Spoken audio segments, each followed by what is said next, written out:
Gates foundation వ్యవస్థాపక chairman bill gates Amaravati చేరుకున్నారు. విజయవాడ విమానాశ్రయం చేరుకున్న ఆయనకు మంత్రులు నారా లోకేష్, అనిత, సత్యకుమార్ సహా అధికారులు స్వాగతం పలికారు.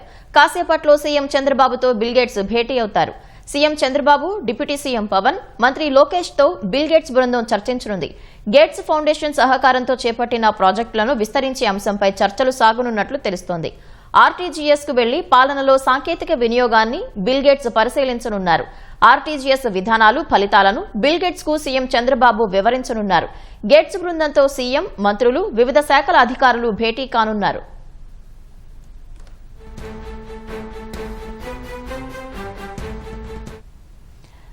ఇక ఇదే అంశానికి సంబంధించి మరింత సమాచారం మా ప్రతినిధి కృష్ణ అడిగి తెలుసుకుందాం. కృష్ణ, బిల్ గేట్స్ పర్యటన వివరాలేంటి?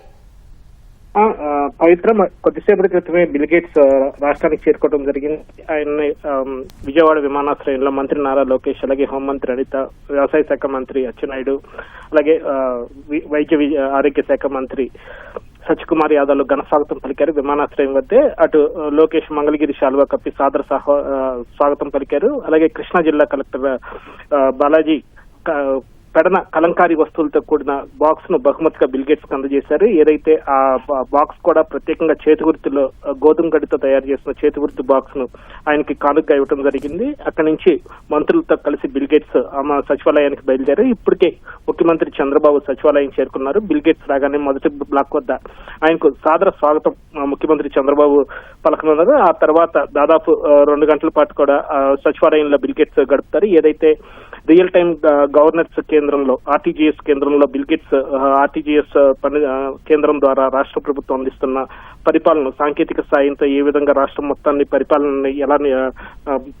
పర్యవేక్షిస్తుంది ఏంటి అన్న వివరాలపై సీఎం బిల్ గేట్స్ కు ప్రజెంటేషన్ ఇవ్వనున్నారు. అలాగే ఆర్టీజీఎస్ కేంద్రం నుంచి టెక్నాలజీ వినియోగాన్ని కూడా బిల్ గేట్స్ కు చూపిస్తారు. ఏదైతే ఆర్టీజీఎస్ కేంద్రంలో మనం కనుక చూస్తే అతిపెద్ద వీడియో బాల్ అనేది ఉంది. రాష్ట్రంలో ఏ మూల ఏ సంఘటన జరిగినా సరే ఇట్టే పసిగట్టే సీసీ కెమెరాల యంత్రాంగం కానీ, లేకపోతే దానికి సంబంధించి క్లోజప్ ప్రతి ప్రదేశాన్ని క్షుణ్ణంగా మానిటర్ చేయగల వ్యవస్థ ఇక్కడ ఆర్టీజీఎస్ లో ఉంది. ఈ టెక్నాలజీ పరంగా పాలనలో ఏ విధమైన విప్లవాత్మక మార్పులు తీసుకొచ్చింది ఏంటి అన్న దాని మీద కూడా బిల్ గేట్స్ కు ముఖ్యమంత్రి చంద్రబాబు వివరించడం జరుగుతుంది. అలాగే బిల్ గేట్స్ తో పాటు ప్రతినిధుల బృందం, ఏదైతే గేట్స్ ఫౌండేషన్ ప్రతినిధుల బృందం కూడా ఆయనతో పాటు రావడం జరిగింది. వీరందరితోనూ కలిసి మంత్రులతో ముఖ్యమంత్రి సమావేశ మందిరంలో అటు మంత్రులు, కార్యదర్శులతో ఈ బృందం అంతా కూడా సమావేశం కానుంది. ఏదైతే రాష్ట్రంలో గేట్స్ ఫౌండేషన్ సహకారంతో విద్య, వైద్యం, వ్యవసాయం ఈ 3 రంగాల్లో చేపట్టిన ప్రాజెక్టులకు సంబంధించి మరింత విస్తరించే ఆలోచన ఈ మిలింద గేట్స్ ఫౌండేషన్ కు ఉన్నందున వాటికి తగ్గట్టు విస్తరణ పైన కీలక చర్చ అనేది ఇక్కడ జరగనుంది. అలాగే స్వర్ణాంధ్ర విజన్ 2047 లక్ష్యాలు, అలాగే ప్రజారోగ్యం, వ్యవసాయం, విద్య తదితర రంగాల్లో చేపట్టిన సంస్కరణల గురించి కూడా సీఎం చంద్రబాబు బిల్ గేట్స్ కు క్లుప్తంగా ప్రజెంటేషన్ అనేది ఇవ్వనున్నారు. మెడ్టెక్, డయాగ్నోస్టిక్ సేవలు, అలాగే సాంకేతిక సహా తదితర ప్రాజెక్టుల గురించి కూడా వివరించనున్నారు.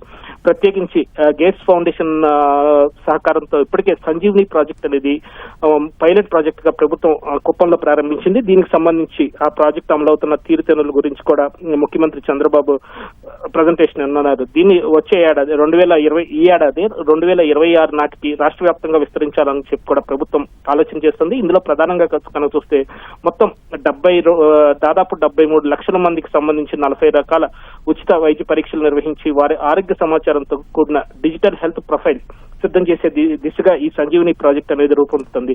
దీనికి ఆర్టిఫిషియల్ ఇంటెలిజెన్స్, డేటా అనలిటిక్స్ ఉపయోగించి రోగాలను ముందే గుర్తించడం, అలాగే నివారణ చర్యలు చేపట్టడం అనేది ఈ ప్రాజెక్టు ప్రధాన ఉద్దేశం. ఈ project build and Melinda foundation తో పాటు టాటా సంస్థ సహకారంతో కూడా ఈ ప్రాజెక్ట్ అనేది ప్రస్తుతం పైలట్ ప్రాజెక్ట్ గా నడుస్తుంది. దీన్ని ఈ ఏడాదిలోనే రాష్ట్రమంతా విస్తరించేలాగా కార్యాచరణ అనేది ప్రభుత్వం రూపొందిస్తుంది.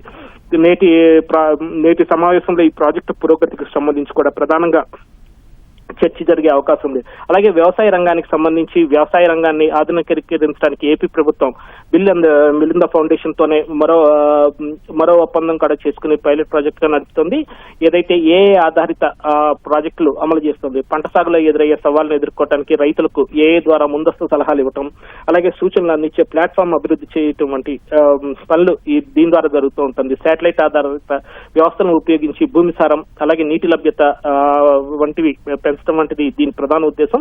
దీనికి సంబంధించి కూడా ఈ సచివాలయంలో ప్రధానంగా చర్చ జరిగింది. ఆ తర్వాత ఫీల్డ్ విజిట్ కూడా బిల్ గేట్స్ వెళ్తున్నారు. ఏదైతే సచివాలయంలో సీఎంతో సమావేశం అనంతరం ముఖ్యమంత్రి చంద్రబాబు కాంస్ కార్యాలయం సమీపంలోని ఉండవల్లి గ్రామం వద్ద ఓ వ్యవసాయ క్షేత్రాన్ని కూడా బిల్ గేట్స్ పరిశీలిస్తారు. ఇందులో ప్రధానంగా వ్యవసాయ క్షేత్రంలో ఈ డ్రోన్లు అలాగే ఏఐ ఆధారిత టెక్నాలజీ సహకారంతో చేపడుతున్న సాగు విధానాన్ని కూడా ఆయన పరిశీలిస్తారు. దీనికి ఆ తర్వాత ఆయన మళ్ళీ విజయవాడలో కూడా ఒక కార్యక్రమంలో పాల్గొని అటు నుంచి నేరుగా ఢిల్లీ ముంబై మీదుగా ఢిల్లీ వెళ్ళినట్లు తెలుస్తుంది. మొత్తంగా లోకేష్ ని రిసీవ్ చేసుకుని మళ్ళీ తిరిగి పంపించే వరకు కూడా మంత్రి బిల్ గేట్స్ ని వెంటే నారా లోకేష్ కూడా వెళ్ళనున్నారు. కాసేపట్లోనే సచివాలయానికి రానున్న బిల్ గేట్స్ కు ముఖ్యమంత్రి చంద్రబాబు అలాగే ఉప ముఖ్యమంత్రి పవన్ కళ్యాణ్ కూడా సాదర స్వాగతం పలుకున్నారు. పవిత్ర, ధన్యవాదాలు కృష్ణ.